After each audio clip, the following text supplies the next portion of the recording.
हाय, मैं Mithilesh Chaudhary. Welcome back to Sandhya enterprises.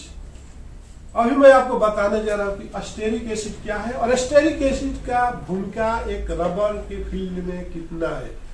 कोई भी कंपाउंड में आप जाओगे, आपको एक छोड़ देते हैं, एक सिलिकॉन रबर की बात छोड़ दीजिए, बाकी कोई भी रबर में आपको विदाउट एस्टेरिक एसिड का कोई भी कंपाउंडिंग करना दैट इज वेरी डिफिकल्ट।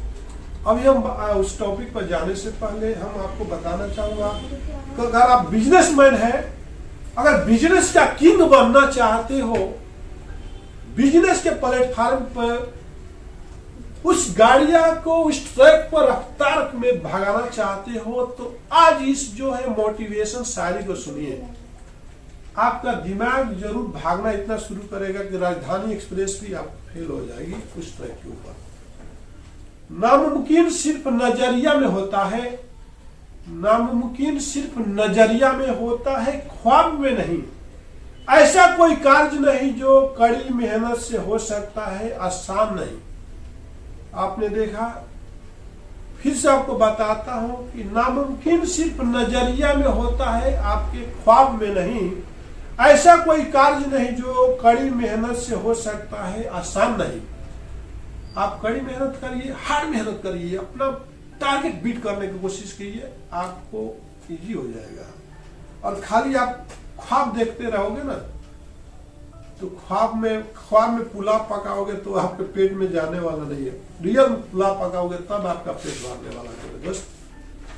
अब हम बात करते हैं कि एस्टेरिक एसिड क्या है और एस्टेरिक एसिड का आज इंपॉर्टेंट कितना है। कोई भी कंपाउंडिंग के अंदर जाते हैं, जैसे आप 100 PHR पॉलीमर लेते हो, रबर लेते हो, तो उसमें 1 PHR आपको asterisk acid compulsory second stage पर ही एस्टेरिक एसिड डालना होता है। इसका हम आपको यूज बता दिया कि इसमें कंपाउंड में एक बूस्टर का काम करता है और क्यूरिंग और स्कॉच करने में भी कंपाउंड को हेल्प करता है, और कंपाउंड में अच्छा लुक लेके आता है, और आपको जो है रिलीजिंग एजेंट का भी काम करता है, और कंपाउंड के अंदर ये एस्टेरिक एसिड फ्लो बढ़ाने में भी काम करता है, और प्रॉपर्टी पर कोई भी इसका इफेक्ट नहीं पड़ता है, चाहे हार्डनेस हो, चाहे टेंसाइल हो, चाहे एलोंगेशन हो। जैसे ही आप 5 PHR 10 PHR के आप ऊपर आप जाओगे, तब वो जो है कंपाउंड पर हार्डनेस पर इफेक्ट करेगा, टेंसाइल पर इफेक्ट करेगा, एलोंगेशन पर भी इफेक्ट करेगा। इसलिए आप 1 से 1.5 PHR से ज्यादा कोई भी रबर कंपाउंड के अंदर आपको यूज नहीं करना चाहिए एस्टेरिक एसिड को।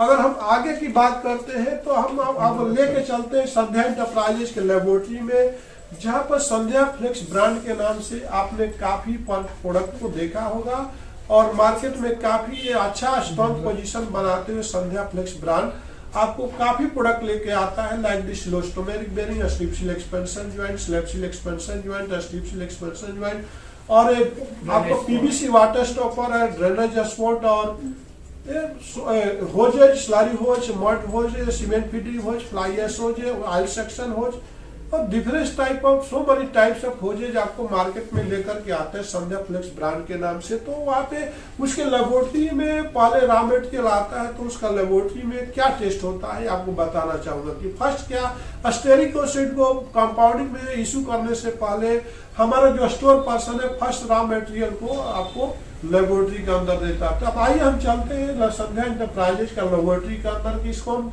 कैसे प्रूव करेंगे कि ये जो आप हमारे पास जो लॉट आया है, जो कंसाइनमेंट एस्टेरिक एसिड का आया, उसमें क्या क्या प्रॉपर्टी हम टेस्ट करते हैं। तो फर्स्ट हम उसको देखते हैं कि सॉफ्टनिंग पॉइंट क्या है। तो सॉफ्टनिंग पॉइंट की बात करते हैं तो हम उसको देखते हैं कि 61 ±5 डिग्री से प्लस माइनस ज्यादा नहीं होना चाहिए। अगर ये आपको लिमिट क्रॉस करता है, ये रेंज क्रॉस करता है, तो ये आपको सॉफ्टनिंग पॉइंट क्रॉस करता है, तो ये एस्टेरिक एसिड नहीं है। अब हम बात करते हैं रिलेटिव डेंसिटी का। रिलेटिव डेंसिटी बोले तो 0.85 से प्लस माइनस 0.05 के बीच में रहना चाहिए। और सॉल्युबिलिटी की बात करते हैं तो एवरी मटेरियल जो आपको रबर के फील्ड में है, तो जो भी रबर फील्ड में जितने भी रॉ मटेरियल हम यूज करते हैं, जो सब टोली में सोल्यूबल होता है। और हम बात करते हैं इनसोल्यूबल का, तो वाटर में इनसोल्यूबल होता है, ये घुलता नहीं है। अगर हम बात करते हैं एसिड वैल्यू का, तो 180 से 210 के बीच में रहना चाहिए। तो आपने देखा कि आज एस्टेरिक एसिड का इंपॉर्टेंट कितना है। और इसी के साथ मिथिलेश चौधरी जो है आपसे विदा लेता है। फिर हम कल मिलेंगे 9 तारीख को। तो आप बने रहिए हमारे चैनल पे। धन्यवाद।